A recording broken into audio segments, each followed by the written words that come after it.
Assalamualaikum warahmatullahi wabarakatuh. Perkenalkan, nama saya Rahayu Agustin Wardani, peserta PPG dalam Jabatan Kemenak Angkatan Pertama tahun 2022, jurusan IPS dari LPTK Universitas Negeri Malang.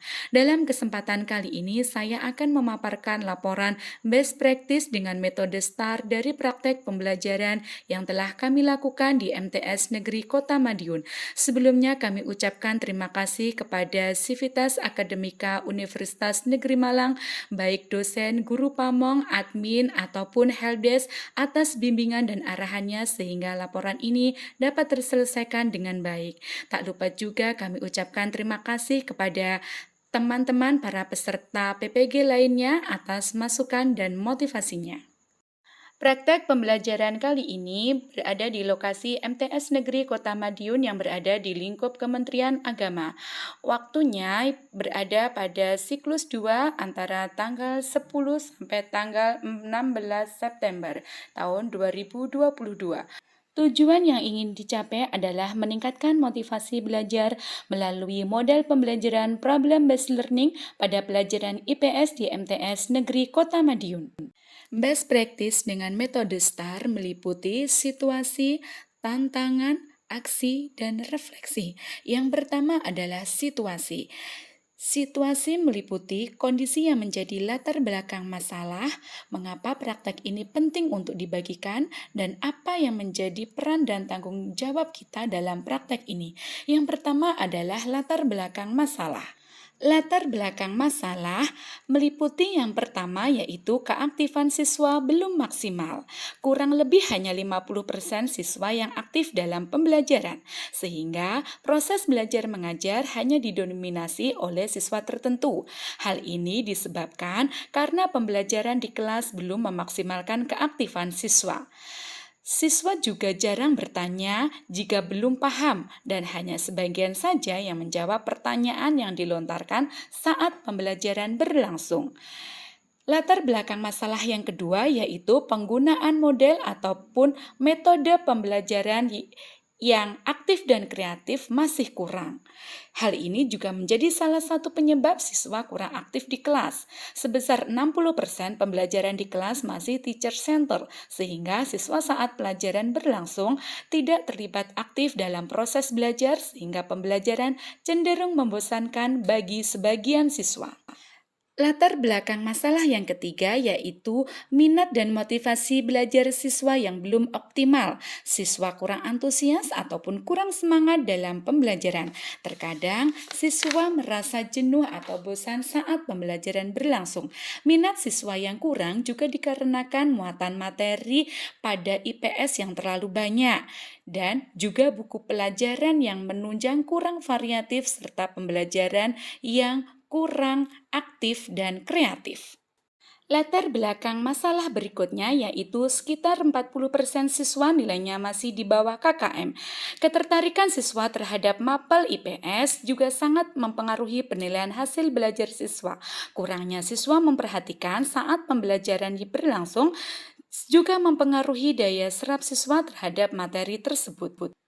Selain latar belakang masalah, pada bagian situasi ini memuat apa yang menjadi peran dan tanggung jawab kami selaku guru dalam pembelajaran ini, yaitu yang pertama adalah sebagai fasilitator dalam pelaksanaan proses pembelajaran yang diawali dengan pembuatan rancangan RPP, pemilihan media, penyusunan bahan ajar, serta pembuatan LKPD. Dan yang kedua yaitu bertanggung jawab secara penuh terhadap pelaksanaan pembelajaran berlangsung serta mengadakan evaluasi dan refleksi.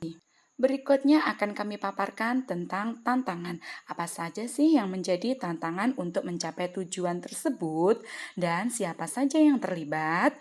Yang pertama yaitu tantangan yang dihadapi untuk mencapai tujuan tersebut antara lain yaitu yang pertama adalah pemilihan materi yang sesuai dengan karakteristik model pembelajaran problem-based learning. Yang kedua, penentuan media pembelajaran yang menarik dan interaktif bagi siswa.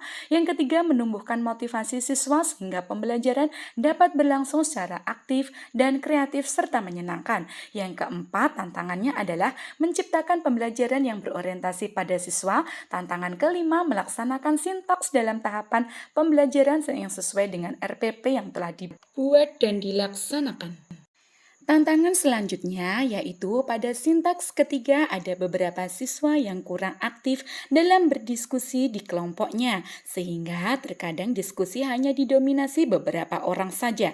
Dan tantangan yang terakhir adalah pada saat presentasi kelompok di depan kelas, masih ada siswa yang malu sehingga suaranya kurang keras terdengar. Selanjutnya, setelah kita menguraikan beberapa tantangan, maka siapa saja yang terlibat? Yang terlibat dalam praktek pembelajaran ini adalah guru dan siswi MTS Negeri Kota Madiun kelas 8 dan rekan sejawat.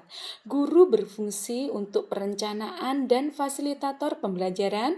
Peserta didik merupakan terlibat langsung dan aktif dalam pembelajaran serta rekan sejawat yang membantu guru dalam merencanakan pembelajaran, pemilihan media, dan sharing atau diskusi tentang kendala dalam proses pembelajaran berlangsung.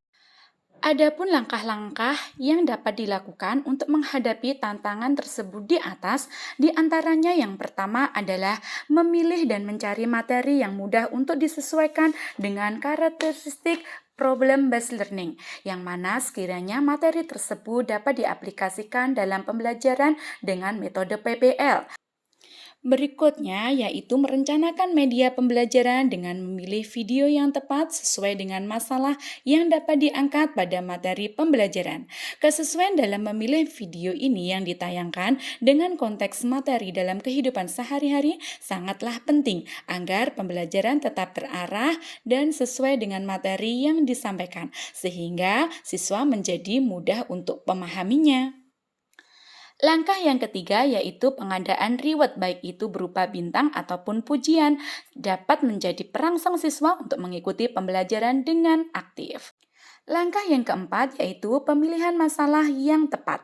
Mengadakan diskusi kelompok serta presentasi merupakan salah satu cara dalam mewujudkan pembelajaran yang student oriented. Pembelajaran berfokus pada siswa akan sangat mudah terlaksana jika masalah yang diangkat dapat menarik perhatian siswa sehingga siswa merasa tertantang untuk melaksanakan diskusi. Langkah yang dapat dilaksanakan selanjutnya yaitu melakukan kajian literatur tentang metode pembelajaran problem-based learning. Harapannya dengan literatur yang tepat akan lebih memudahkan dalam memahami sintaks yang terdapat di metode pembelajaran. Dan yang terakhir yaitu pembagian tugas saat diskusi dapat meminimalisir dominasi diskusi kelompok oleh beberapa siswa, dan yang tak kalah pentingnya adalah memotivasi siswa untuk berani tampil percaya diri di depan kelas. Berikutnya, bagian dari terakhir yaitu refleksi hasil dan dampak. Bagaimana dampak dari aksi dari langkah-langkah yang dilakukan? Apakah hasilnya efektif atau tidak efektif? Kalau efektif, kenapa? Dan kalau tidak efektif juga, alasannya apa? Serta bagaimana respon orang lain terkait dengan strategi yang dilakukan? Apa yang menjadi faktor keberhasilan atau ketidakberhasilan dari strategi yang kita lakukan, serta apa saja pembelajaran dari keseluruhan proses tersebut. Kita akan bahas untuk pertama, bagaimana dampak aksi dari langkah-langkah yang telah dilakukan, yaitu siswa telah termotivasi dengan metode pembelajaran dari langkah-langkah yang telah dilakukan dalam pembelajaran metode based learning yang digunakan di kelas sehingga mampu meningkatkan keaktifan siswa selama pembelajaran. Siswa juga tertarik dengan berbagai masalah yang disajikan sehingga membuat siswa lebih mudah memahami materi dan menguasai pelajaran IPS. Apakah hasilnya efektif atau tidak efektif? Sebutkan alasannya. Pembelajaran dengan problem-based learning terasa efektif diterapkan dalam pembelajaran karena dengan pembelajaran PBL merupakan pembelajaran yang berorientasi pada siswa. Karena aktivitas siswa dalam metode ini lebih dominan daripada aktivitas guru. Siswa belajar dari masalah yang disajikan, kemudian belajar mendiskusikan serta mempresentasikan hasil diskusinya dengan bimbingan guru di depan kelas. Lalu, bagaimana respon positif dari siswa? Respon positif dari siswa sangat antusias dengan adanya reward, bintang, pujian, ice breaking maupun antusiasme siswa terhadap tanggapan dari permasalahan yang disajikan. Siswa sangat terlihat antusias dan terlihat menanggapi permasalahan yang disajikan dalam video pembelajaran. Berikutnya, respon teman sejawat juga sangat positif karena pembelajaran dengan menghadirkan masalah dalam kehidupan di sekitar siswa sangat mengena, sehingga siswa mudah memahami materi yang disampaikan, sehingga penguasaan materi pada siswa juga meningkat, sehingga di penilaian pengetahuan pada siswa juga meningkat daripada sebelumnya. Sedangkan apa saja faktor penentu keberhasilan dalam strategi yang dilakukan? Yaitu yang pertama adalah perencanaan yang matang, dan yang kedua pemilihan media yang tepat dan sesuai dengan materi serta kondisi karakteristik siswa. Jika keduanya dalam hal ini perencanaan dan pemilihan media itu sangat tepat sasaran, maka strategi yang diterapkan dalam pembelajaran juga dapat berjalan dengan baik. Dan apa saja pembelajaran yang dapat diperoleh dari proses tersebut?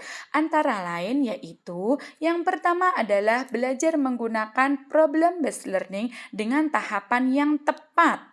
Sehingga sintaksnya dalam pembelajaran tersebut kita juga harus tepat sesuai dengan kajian literatur yang ada. Yang kedua yaitu pemilihan media. Pemilihan media juga sangat mempengaruhi berjalannya proses pembelajaran. Pemilihan media pembelajaran yang sesuai dengan materi dan karakteristik siswa. Selain itu, kita juga belajar tentang evaluasi dan refleksi, sehingga kita dapat mendapatkan acuan untuk pembelajaran selanjutnya, bagaimana pembelajaran dapat berjalan lebih baik. Dan yang tak kalah pentingnya, kita belajar menjadi pendidik yang kreatif serta menciptakan suasana pembelajaran yang berorientasi pada siswa. Semoga dengan laporan best practice ini sangat bermanfaat bagi kita khususnya sebagai tenaga pendidik dan bagi siswa umumnya. Diharapkan nantinya praktik baik ini dapat berlangsung sehingga dapat tercipta iklim belajar yang lebih kondusif sehingga mampu mengarahkan pada kemajuan dan kualitas pendidikan di Indonesia. Kurang lebihnya saya pribadi mohon maaf sebesar-besarnya. Akhirul kalam. Assalamualaikum warahmatullahi wabarakatuh.